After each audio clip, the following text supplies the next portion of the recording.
సాలెపురుగు పట్టే అతడు తన ఇంటి మీద ఆనుకొనగా అది నిలువదు.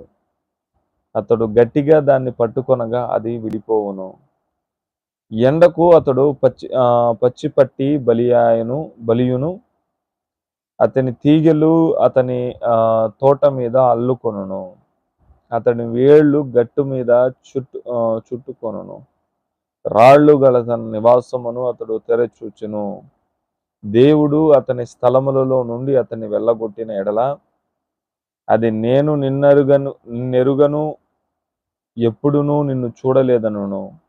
ఇదే అతని సంతోషకరమైన గతికి అంతము. అతడున్న ధూళి నుండి ఇతరులు పుట్టెదరు. ఆలోచించుము, దేవుడు యథార్థవంతుణ్ణి త్రోసివేయడు. ఆయన దుష్కార్యములను చేయువారిని నిలువబెట్టడు.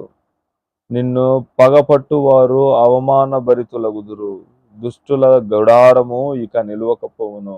అయితే ఇంకను ఆయన నీకు నోటి నిండా నవ్వు కలుగజేయును. ప్రహర్షముతో నీ పెదవులను నింపును.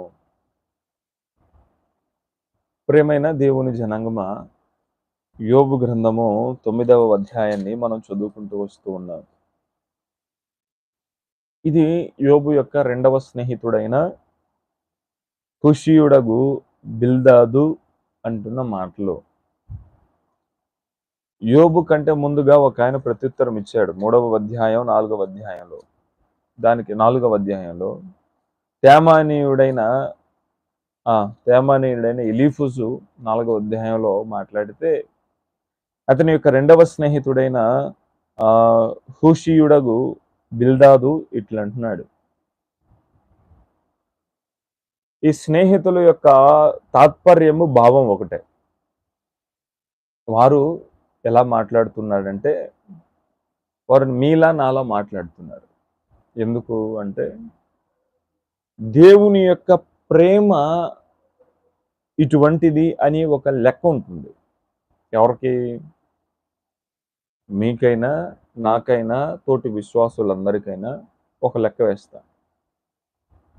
మన సహజంగా వింటున్న మాట, మన సహజంగా అందరికి చెప్తున్న మాట, యేసు ప్రభుని నమ్ముకుంటే మనకు కష్టాలు రావు, యేసు ప్రభుని నమ్ముకుంటే మనకు బాధలు రావు, యేసు ప్రభుని నమ్ముకుంటే మనకు దుఃఖాలు రావు అన్నది ఒక ట్యాగ్ లైన్ లాగా మనం దాన్ని ఉంచుకొని దాంట్లో వెళుతూ ఉంటాం. అయితే ప్రబోధకులైన వారు, మన క్రైస్తవ సంఘాలు ఎవరైతే ఉన్నారో వారిని మనం మాట్లాడినప్పుడు, వారితో మనం పలకరించినప్పుడు, వారితో మన యొక్క జీవిత సాక్ష్యాలను మనం అడిగినప్పుడు, అనేక శోధనల మధ్య, వడదుడుకుల మధ్య, వడగాండ్ల మధ్య, సుడిగాలుల మధ్య ప్రయాణం వారి జీవితం ఉంటుంది. అది విని మనం కొన్నిసార్లు ఆశ్చర్యపోతాం, అది విని మనం కొన్నిసార్లు బాధపడతాం, అది విని మనము ఇది ఎంత గొప్పవారో అని మనం భావిస్తాం. మంచిదే. అయితే ఈ 8వ అధ్యాయం కానీ 4వ అధ్యాయం కానీ ఒక సహజ క్రైస్తవుడు మాట్లాడు. ఎందుకు ఆ మాటలు అంటున్నాడంటే, ఒక విశ్వాసి కుటుంబంలో, ఆ విశ్వాసి కుటుంబంలో ఒకడు దారి తప్పిపోయాడంటే వెంటనే మనం వారి యొక్క తల్లిదండ్రులను, లేక వారి యొక్క పెంపకాన్నో, లేక వారి యొక్క విషయాలను మనం టక్కన ఒక మాట మాట్లాడిస్తాం. ఆయన కూడా అంతేలేండి, వాళ్ళ అమ్మ కూడా అంతేలేండి, అలాగే ఉండేవాళ్ళండి. ఇది మానవ సహజమైన రీతిలో మనం మాట్లాడేసేది. కారణం అది ఎప్పుడో ఆది కాలంలో 20-30 సంవత్సరాల క్రితం జరిగిన సంఘటనలను కూడా మనం ఇప్పుడు తీసుకొని వచ్చి దాన్ని లింకప్ చేసి దానికి ఒక కథ కూర్చి దాన్ని పరిపూర్ణంగా ఒక మాటగా మనం మాట్లాడిస్తూ ఉంటాం. ఆ విధంగానే కూడా యోబు యొక్క స్నేహితుడైన బిల్దాదు అలా మాట్లాడుతున్నాడు. ఆరంభ విషయంలో అట్లా అంటున్నాడు. అయితే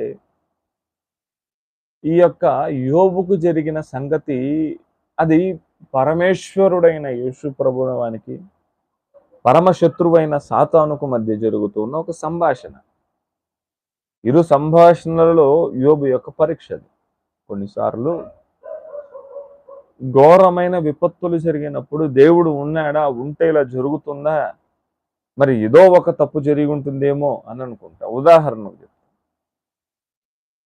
రాష్ట్ర ప్రవీణ్ పగడాల గారి మరణం జరిగిన తర్వాత ఇరు రాష్ట్రాలు, తెలంగాణ కానీ మన రాష్ట్రం కానీ ఎంతో బాధతో, వేదనతో